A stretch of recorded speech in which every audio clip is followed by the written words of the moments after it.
आज आपण व्हिडिओजमध्ये बघणार आहोत अर्थव्यवस्थेचे क्षेत्र, सेक्टर्स ऑफ इकॉनॉमिक्स. याच्यामध्ये आपण दोन क्षेत्र बघणार आहोत. उत्पन्नानुसार अर्थव्यवस्थेचे क्षेत्र आणि दुसरं आहे व्यवसायानुसार अर्थव्यवस्थेचे सूत्र.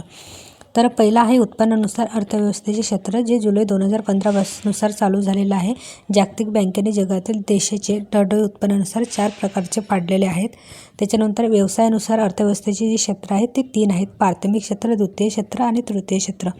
तर प्राथमिक मीन्स प्रायमरी सेक्टर, ज्याच्यामध्ये निसर्गावर आधारित व्यवसायांना प्राथमिक क्षेत्राला व्यवसाय आपण असे म्हणतो. आणि दुसरं आहे द्वितीय क्षेत्र म्हणजे सेकंडरी सेक्टर. या क्षेत्रात प्राथमिक क्षेत्रातून किंवा नैसर्गिक साधनसंपत्तीपासून मिळणाऱ्या उत्पादनावर प्रक्रिया करून नवीन वस्तू तयार केल्या जातात, त्याला आपण द्वितीय क्षेत्र असे म्हणतो. आता तृतीय क्षेत्र जे आहे, या क्षेत्रात प्राथमिक व तृतीय क्षेत्राशी संबंधित विविध आर्थिक घटकांचा समावेश होतो, त्यामुळे या क्षेत्राला आपण तृतीय क्षेत्र असे म्हणतो.